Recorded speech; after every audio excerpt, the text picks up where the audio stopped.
My sister crashed my wedding but was arrested for kidnapping. Now that she is facing jail, my parents want me to help, but I refuse. So, I, 24F, got married about a week ago, and things went very wrong. Let me start from the beginning. I have an older sister named Stacy, 26F. We have always had a strong sibling rivalry, and I am serious about it. Growing up, we despised each other because we were always trying to outdo each other. We never got along, and as we grew older, we continued to despise each other. We were sure not to show others how much we loathed one another, but it was all there beneath the surface. When we were living together, she and I didn't talk to each other and simply put up a show for our family members when they visited. But even our parents realized we didn't like each other, and they never tried to make things right between us. In some ways, I believe that is what led to so many things going wrong in the end.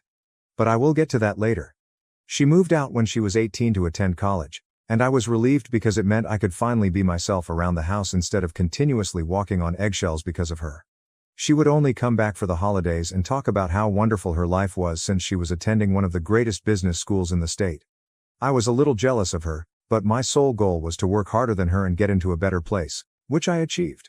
I was accepted into an Ivy League school.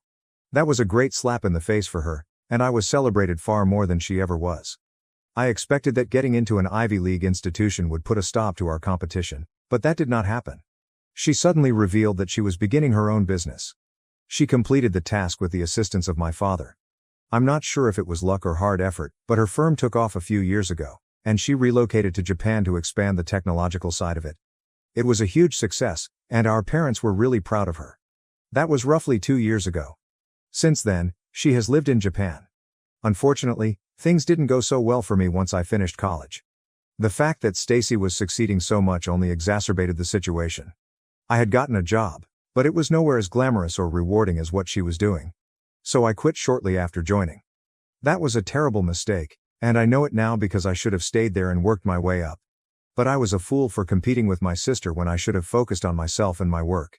It was a very stupid decision on my behalf, and I regret it. But it's finished now. After I quit my work, there was a period in which I waited for something to simply fall into my lap. When it didn't happen, I became depressed.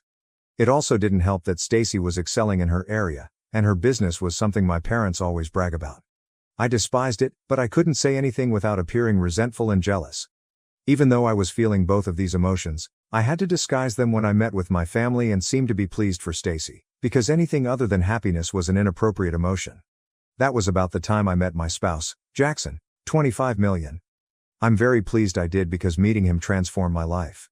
It had been roughly 6 months since I had resigned from my work and had been hoping for a better opportunity to come along, but with no success. As I previously stated, I was deeply miserable and disappointed with my life. So I downloaded a dating application. I wasn't really searching for something serious, I just wanted to meet people and use it as a way to distract myself from how horrible things were going for me. I was trying to pay rent and buy basics for myself. I had to rely on my parents for money. They'd send me money every month. I also had some money saved from when I was working, but it wasn't enough, and I was struggling to pay my bills. My parents would bail me out, and I would promise them every month that I would return all of their money as soon as I could. I could always sense displeasure in their tones, which drove me insane because I knew I wasn't doing my best. It was really difficult for me to accept the fact that, at the time, Stacy was faring better than I was, and I was a tremendous disappointment to my parents. So I was utilizing dating apps and going on random dates with men I didn't even like, all to distract myself from my feelings. For a while, it worked.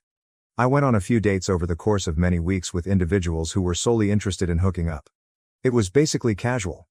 However, that changed after I paired with Jackson. He was an extremely interesting guy to talk to at first, and he checked all of my boxes. He had also received straight A's in school. But after graduating from high school, he attended culinary school and was working in a restaurant when we met 2 years ago. He was humorous, engaging, and had the perfect amount of machismo. But at the time, I assured him I wasn't seeking something serious. When he asked me out on a date after nearly 2 weeks of talking online, he said he was seeking something serious and did not want to be in a casual relationship. He was dating to marry. I appreciated how honest and open he was about his feelings, so I decided to give it a shot, not knowing what was in store for me. I went out with him after agreeing on a first date to see how things went. And it went extremely nicely.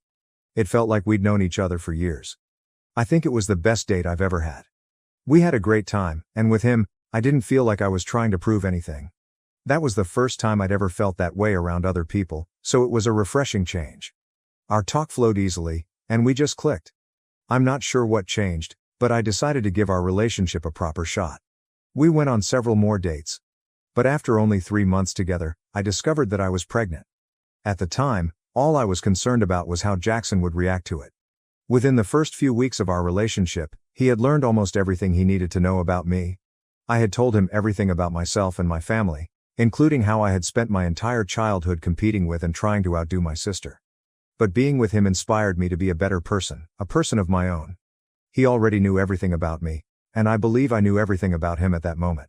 In reality, he was the one who pushed me to get out of my depressive state and actively seek a job rather than waiting for something to come to me.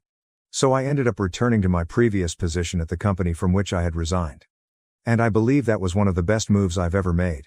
By the time I discovered I was pregnant, I had been working for over a month and things with Jackson were going well. I was just concerned about his reaction to the news. Most people would believe it was too soon and withdraw from the relationship because they were terrified. But deep inside, I genuinely wanted the baby. It simply felt perfect. I can't put it into words, but I just felt prepared to be a mother. To my surprise, when I told Jackson about my pregnancy, he was very supportive. He informed me that it was my body, therefore I could do anything I wanted, and that he would support me regardless of what I did. When I told him I wanted to keep the kid, no one was happier than him. He explained that he had wanted me to keep the baby because he believed he was also ready.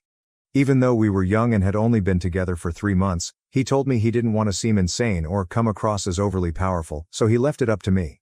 But my decision had made him the happiest guy alive. We agreed that despite the fact that we were expecting a kid, we would wait to get to know each other better before marrying. It was decided. We pushed ahead with the pregnancy, and a few weeks later, we discovered that we were having twins. That was another huge surprise, but we dealt with it.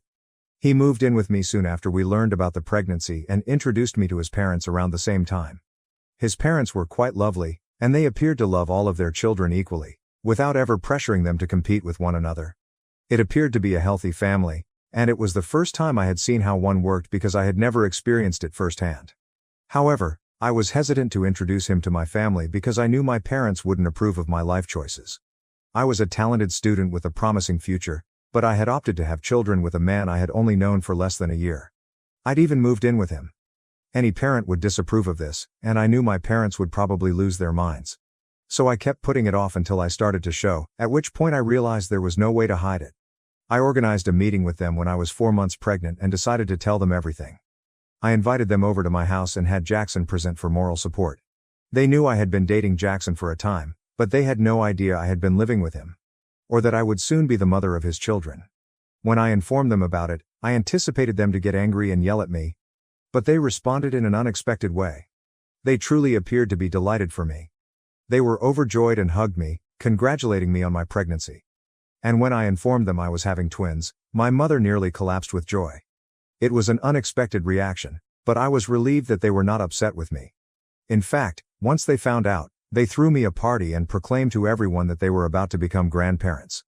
I also informed them that Jackson and I did not want to marry solely because we were having children together. We wanted to live together for a while before making such a significant commitment. They were cool with it as well. They were incredibly supportive of everything, which surprised me, but in a positive way. I was really relieved that my parents were on my side in this, since I would have despised it if they had turned against me or attempted to change my mind about things. I even spoke with them about how supportive they were, and I stated that I had not expected that from them. They told me that they were aware that they had never truly been excellent parents since they had never stopped my sister and me from competing with one another throughout our childhood. They felt they were doing something nice. They believed that continually pushing us to achieve better would help us succeed. However, they understood that doing so may have harmed us in the long run. This epiphany occurred when they discovered that I had quit my work in order to pursue a better opportunity. They recognized that Stacy's success with her own business had influenced her decision. They realized that I wanted to accomplish something on my own to outdo Stacy. I thought it was strange that they knew about it, even though I had never mentioned it to them. However, they stated that as parents, they were aware of what was going on and felt responsible for it. They wanted me to know that whatever happened, they would be there for me. I didn't have to continually compete with Stacy to prove that I deserved their love and affection. They would always adore me, and they were equally proud of both of us because we had always given our all. That was the most important thing to them. It was a much-needed chat, and I'm glad I talked it out with my folks. It made things much simpler for me during the pregnancy and afterwards because I could openly ask my parents to help me with the kids while Jackson and I worked. They also informed me that they had a similar interaction with Stacy. However, it appears that things did not proceed as planned. She had just smiled and said she didn't need them to say such things because she truly thought I was a sore loser. In her opinion, I was having a breakdown, which is why my parents tried to be understanding by telling us that they were equally proud of both of us.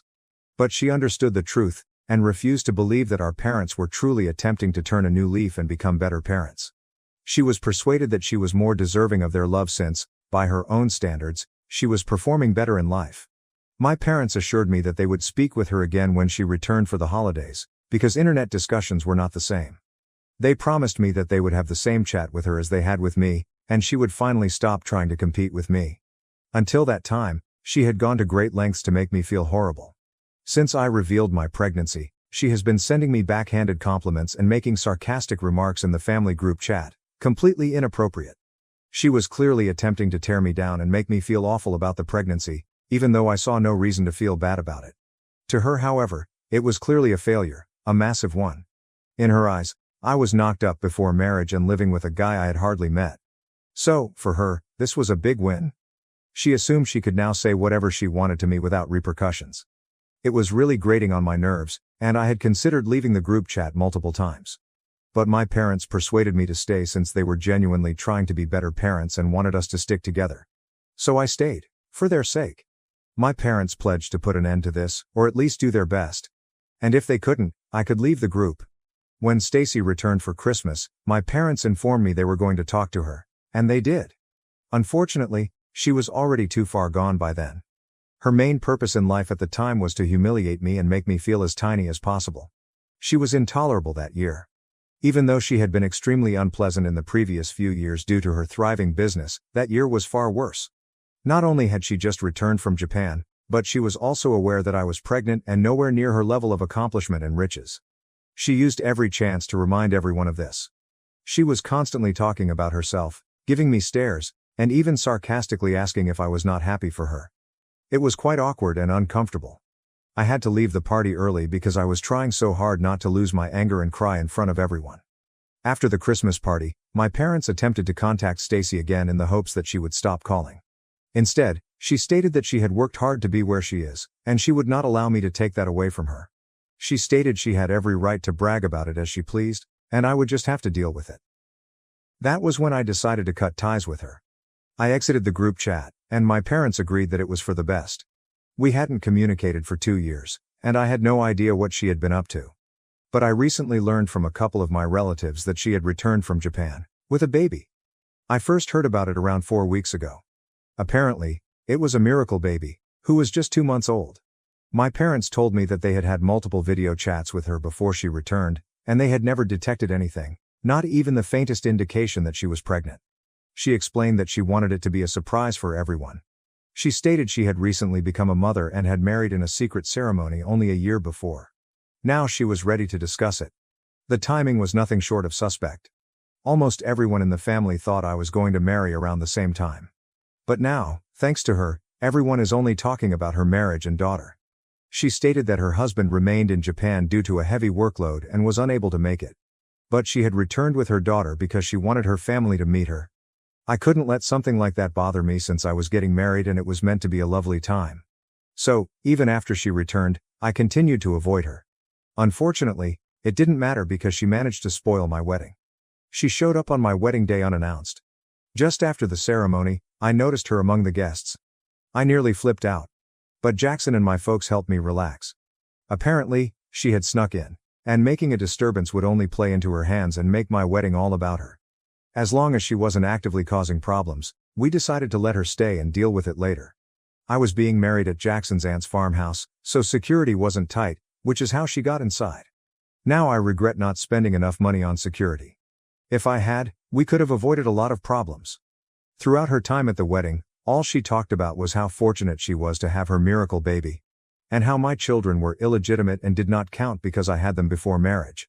It was quite insulting. She was saying that to everyone she met while attending my wedding. Later on, numerous visitors approached me and told me about it. I had to grin and let it go since I didn't want to argue with her and ruin my own wedding. It was quite challenging, but I managed to get through it. At one point, I nearly lost it. But, before I could say anything, the police attacked the venue. I had no idea what was happening. They sealed the entrances, and we were locked in within seconds. Then they arrested Stacy. It was really disorienting. A woman was screaming and crying while holding the baby that was meant to be my sister's, saying it was actually hers. After then, everything became a blur: statements, handcuffs, and uncertainty. It was not until much later that we realized what had transpired. The baby had never been Stacy's. Apparently, all of the photos she had shown us were taken from a friend's social media account. She'd photoshopped herself into them, like some sicko. And the worst part? All of the occasions she had met us with the kid, she had been babysitting for her friend. She had been living with a friend since she returned from Japan because she had terminated the lease on her own apartment and was seeking for a new place. So she was babysitting for free. That was why Mom had never invited our parents or relatives to see her. Then, on the day of my wedding, she decided to go too far. She attended my wedding without her friend's permission.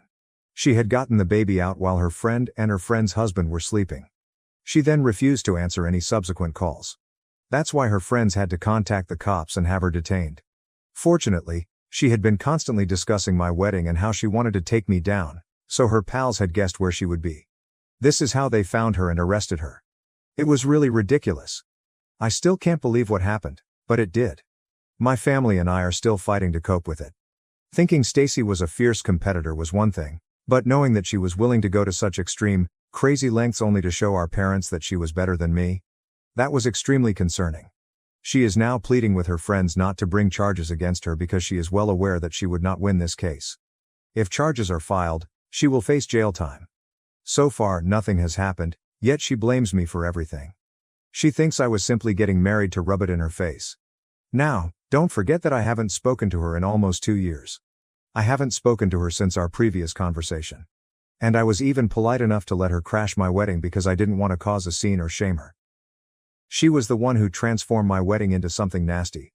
If anything, I should be blaming her. So, when she contacted me yesterday and told me that I needed to convince her friends that I had pushed her to do something crazy, I told her precisely what I believed. I told her that I wished she would wind up in prison, because that is where she belongs. Either that or the psych facility, as she is mad. My parents, however, believe that I must assist her at this time.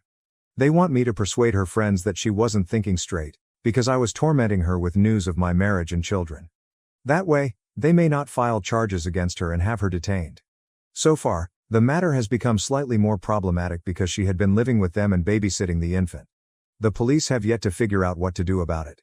They cannot proceed without her friend's permission.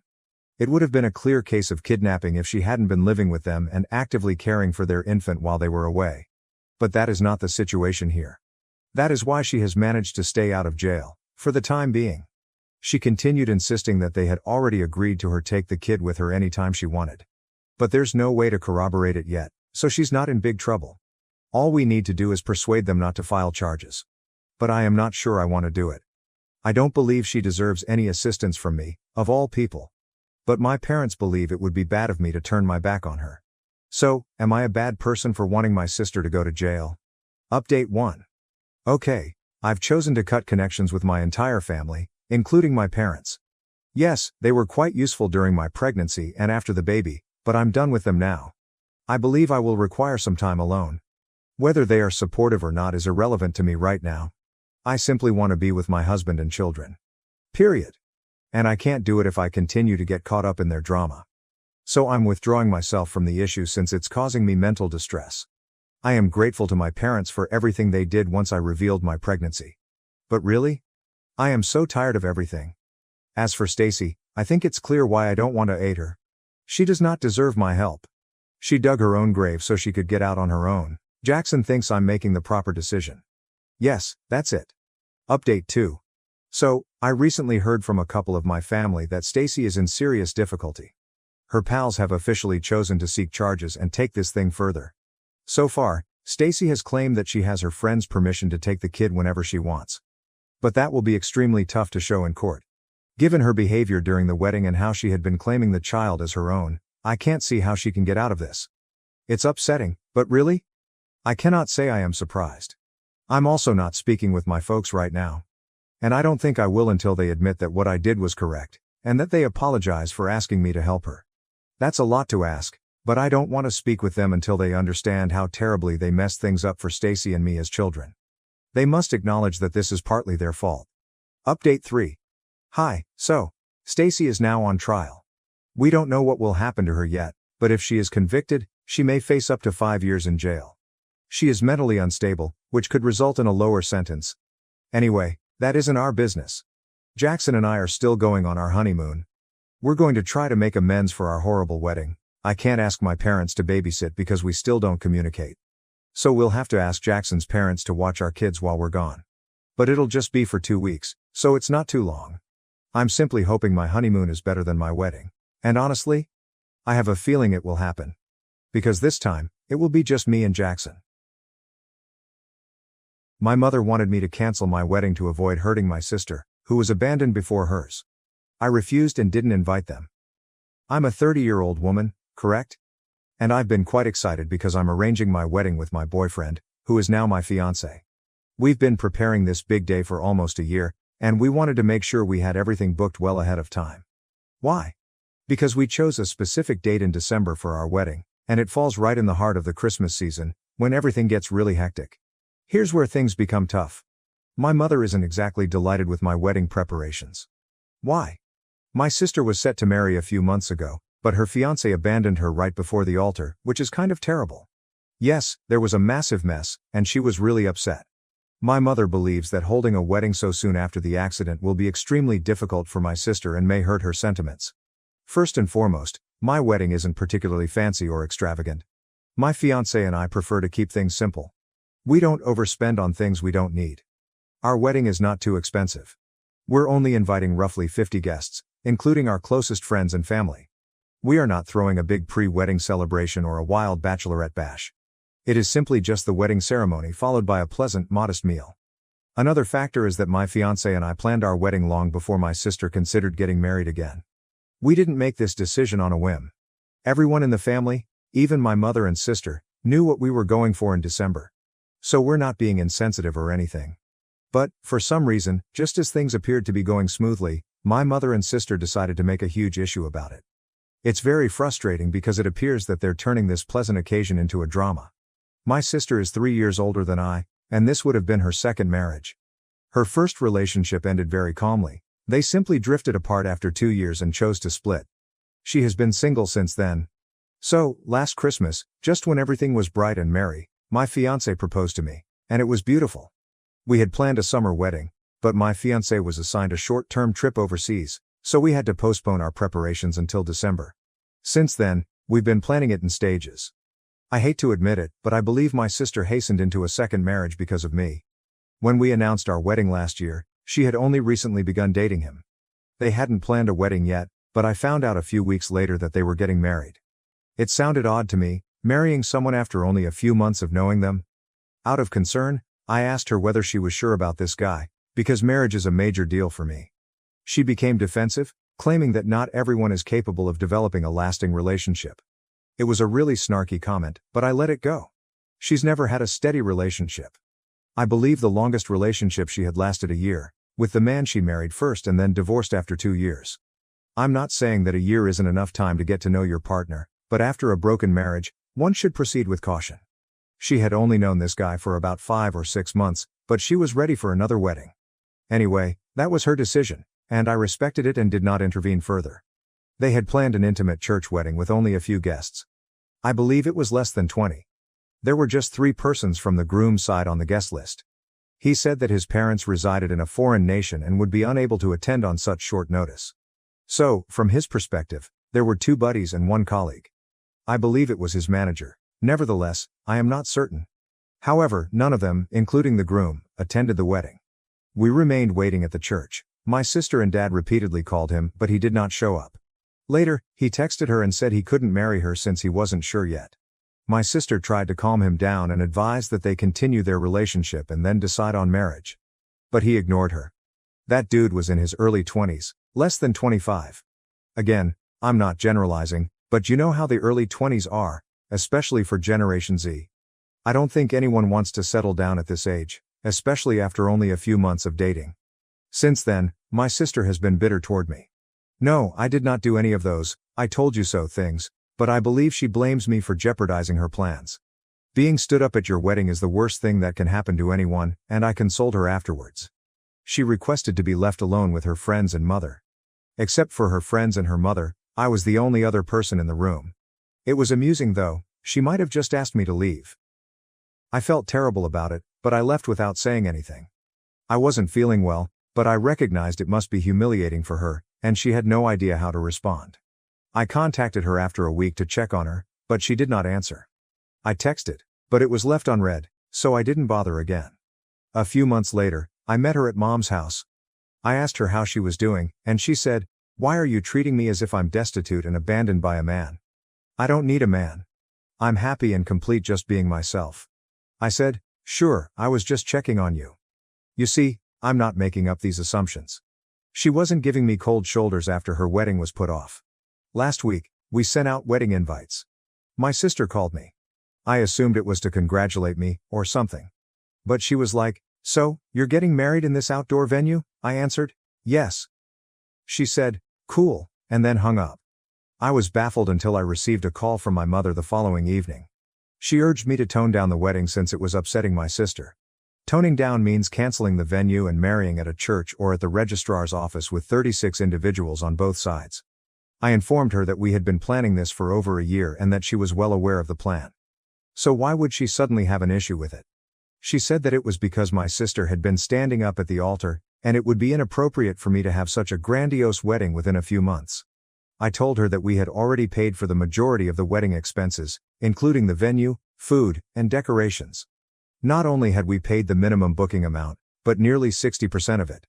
I tried to make her understand that modifying the plan would result in a tremendous loss. Canceling the venue would result in a significant financial loss for us. All booking fees for the venue, decorations, and caterers are non-refundable. Hearing me moan about the loss, she urged that I cancel the wedding. I was at a loss for words. How could she ask me to cancel the wedding? She stated, "Actually, that is the better way to respect your sister's feelings. She would have enough time to recover from her ordeal." She suggested we move our wedding to next summer. I informed her that we had already postponed it for work reasons and could not do it again. She tried to gaslight me by claiming that if I could do it for my fiancé, I should do it again for my sister if I loved her. This made my blood boil. I assured her that I was not going to cancel anything and that the wedding would proceed as scheduled. She hung up on me. I discussed this with my fiancé, and he believes my sister is overly distraught by her position. It must be difficult for her to believe that everything is okay for me while her life is a shambles. He stated it was fine if I wanted a low-key wedding. Discussing this with my fiancé has made things worse for me because I now believe he is more sympathetic to my sister. It makes me feel like a jerk for not considering her feelings. Until recently, I had thought my mother's request to cancel or modify the wedding preparations was absurd. But now I'm questioning if I should do it. I do not know, guys. Have any of you been in a similar situation? I'd love to have a new take on this. Update 1. Hello everyone, and thank you for participating with me in the comments. It was quite helpful to me. One of the comments, probably many of you, suggested that my mother is narcissistic for asking me to adjust my wedding plans simply because it will harm my sister. I understand you are correct. It was quite cruel. I'm not doing anything to injure my sister.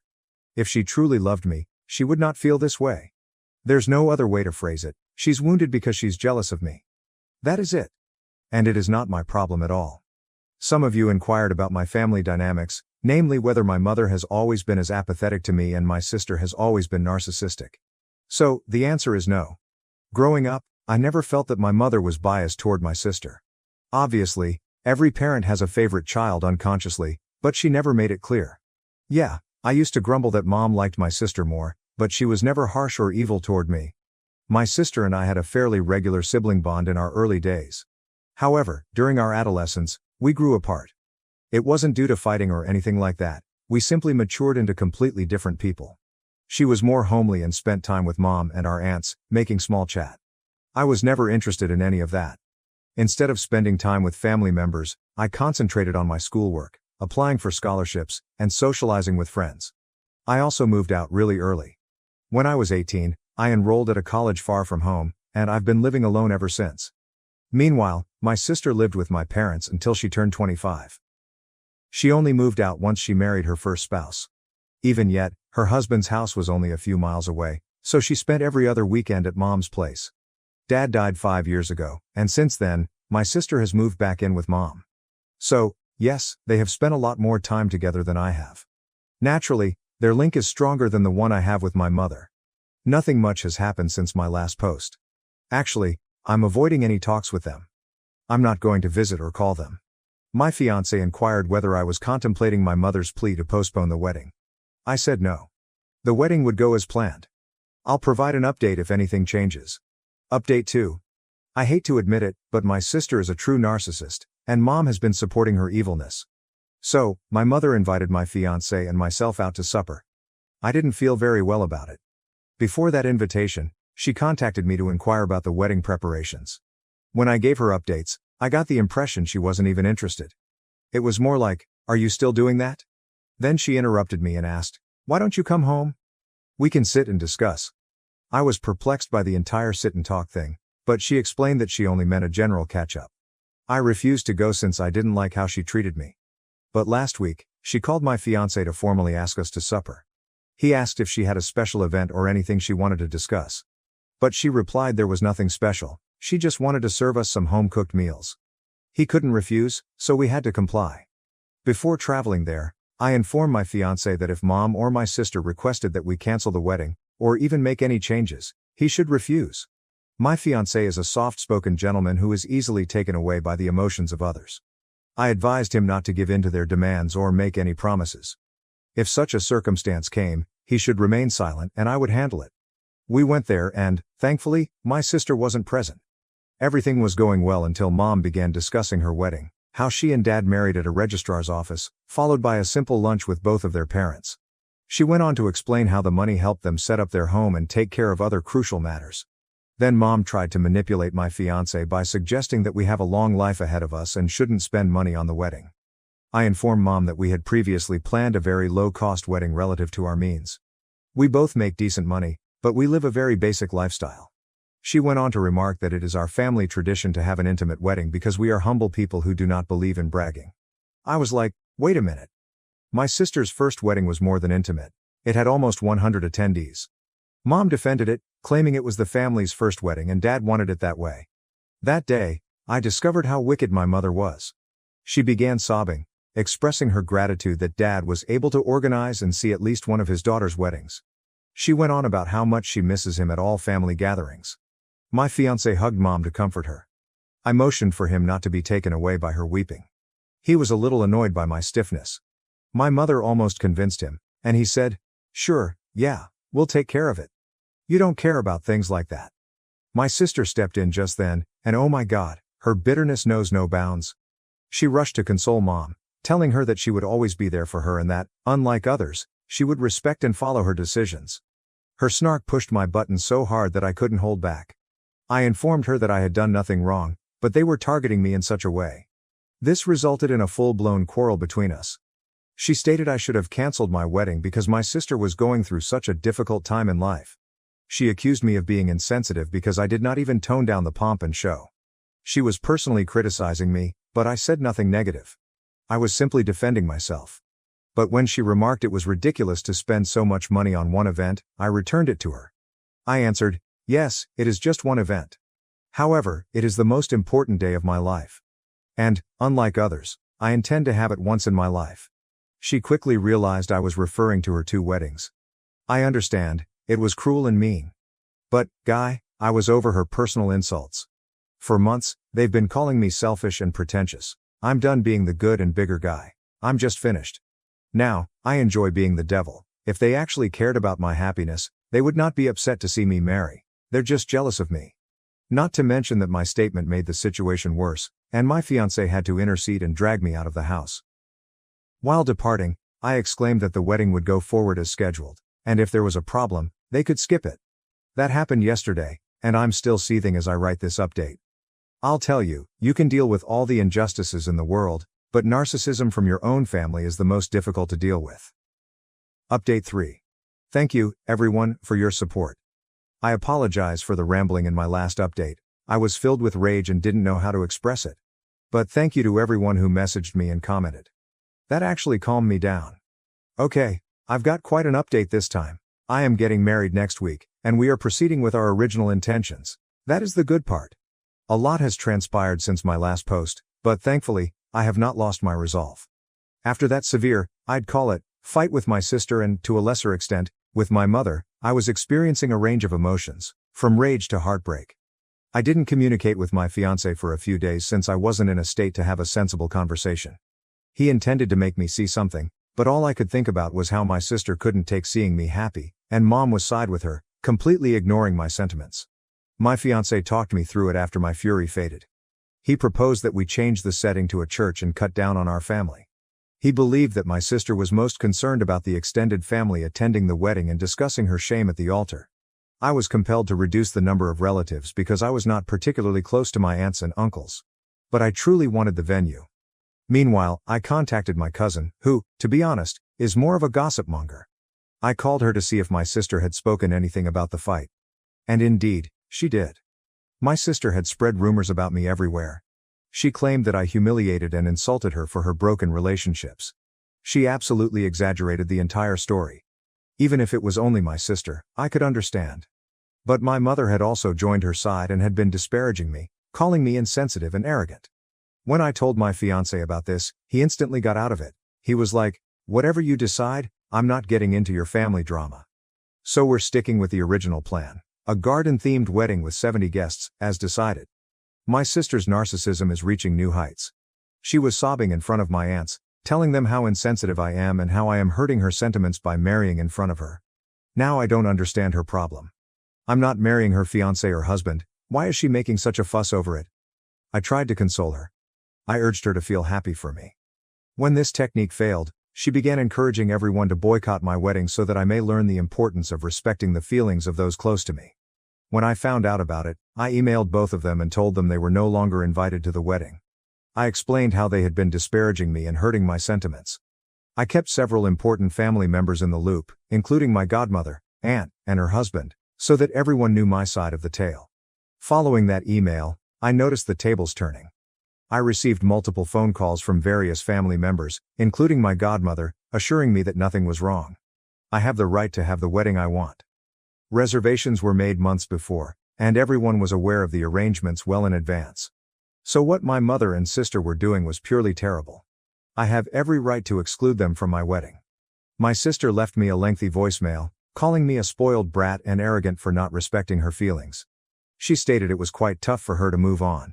She had been abandoned by her fiancé during her wedding only a few months prior. Instead of comforting her, I was busy planning my own wedding and clawing her wounds. Then she cursed me. She predicted that I would face a similar fate, or worse. She claimed that my fiancé, or future husband, would leave me or cheat on me with other women. Only then, she explained, would I understand her anguish. All along, I had been supporting myself. I was firm about my decision. But hearing that crushed my heart. I couldn't believe my own sister could curse me like way, only a week before my wedding. The week leading up to the wedding is already an emotional roller coaster for any woman. And hearing this from my own older sister is the worst thing. People bless their siblings and children at weddings. But I am being cursed. I'm not sure what I did to earn this hate. My mother also replied to my email. She claimed she was disowning me. She advised me not to see her again since I didn't care about my family's feelings. This is how things stand so far. If anything more happens, I will provide an update on this topic. Otherwise, send me well wishes for the future. Update 4. Hello again, everyone. I'm here with another update on my wedding story.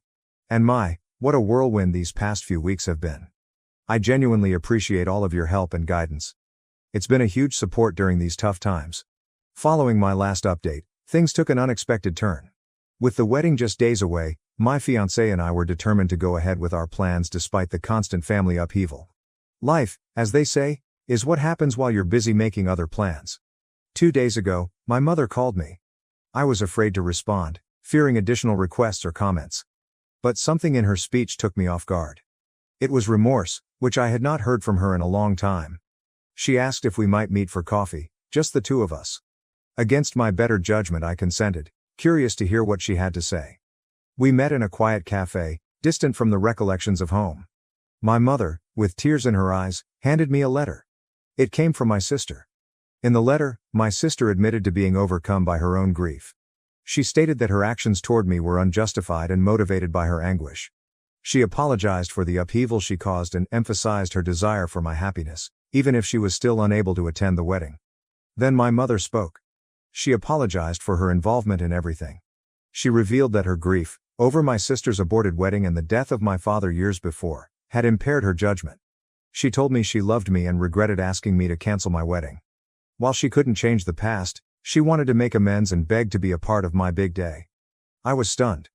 The earnestness in their statements was evident, and it gave me something to think about. I spent the night discussing everything with my fiancé, who was supportive of any decision I made. After careful consideration, I decided to extend an olive branch. I called my sister and mother and told them they may attend the wedding if they felt like it. My sister, still overcome with grief, stated she wasn't prepared to attend. However, she thanked me and wished me a wonderful day. My mother, on the other hand, was grateful and vowed to respect our plans and support us on our special day. Everything is set for the wedding. We're sticking to our original plan, a garden-themed wedding for our closest friends and family. It feels good to move forward. Not only will we celebrate our love, but we will also take steps to mend our family. Thank you again for your words of support and wisdom. I'll make sure to keep you updated after the wedding, wishing us luck and bright skies. Update 5. Hello everyone, I'm back with what I think will be the most joyous update in this entire tale. Our wedding day has come and gone, and it was a celebration that not only represented the start of a new chapter with my husband, but also the mending of old scars in my family. Thank you all for your nice thoughts and useful advice along the process. Our wedding day began bright and clear, a wonderful December morning, with a sharp cold in the air, promising a lovely winter wedding. The garden site was converted into a magnificent setting with white and gold decorations, shimmering fairy lights draped around the trees, and brilliant winter flowers that provided a pop of color against the tranquil white backdrop. The wedding was small and intimate, attended by roughly 70 of our closest friends and family. As I walked down the aisle, my fiancé's face was filled with genuine love and excitement, which I will cherish for the rest of my life. Our vows were genuine and emotional, reflecting our journey together and the future we envisage. Throughout the exchange, there was hardly a dry eye. Even my usually reserved fiancé shed a few tears. Suddenly, midway through the reception, my mother took the microphone. My heart skipped a beat, expecting the reappearance of old frustrations. However, what followed was a genuine speech from her, in which she acknowledged previous mistakes and expressed her joy for us. She shared anecdotes from my childhood, which elicited gentle laughter from the audience. She ended by expressing how proud my father would have been to see this day. It was a significant healing experience for all of us. Later in the evening, the dance floor was open, and the atmosphere was charged with excitement. I danced with my mother, which I had not thought was possible a few months ago. We didn't say much, and we didn't need to. The dance conveyed it all. My friends and family mingled, danced, and celebrated, forming new happy memories. Although my sister was not present, her presence was felt through the beautiful bouquet she sent, along with a heartfelt message. I kept the flower near the family photos we exhibited to symbolize her role in the day. It was a heartbreaking reminder that healing takes time, and everyone's journey is unique. The reception offered a cozy, tasty winter-themed meal with comfort dishes that warmed everyone despite the cold weather. Our caterer did an excellent job presenting seasonal dishes, and the warm apple cider was a big success with the guests. As the evening came to a close, we launched lanterns into the sky, symbolizing the release of old grievances and the illumination of new aspirations and dreams. Watching them sail up into the starry sky, accompanied by cheers from our loved ones, was a magical way to close a wonderful day. Now, as we get back into our routine and think about our wedding, I'm filled with gratitude. This occasion was more than just the wedding of two people. It was about the reconciliation and healing of a family ripped apart by misunderstanding and pain. Moving forward, I wish to mend relationships and create a future filled with love and understanding. Thank you everyone again for your support and for keeping up with my posts. Your ideas and support have been a guiding light throughout difficult times, and I'm grateful for our group. As we travel on our honeymoon and future experiences, I carry not just my husband's affection, but also fresh relationships with my family. Here's to new beginnings, full of hope and excitement.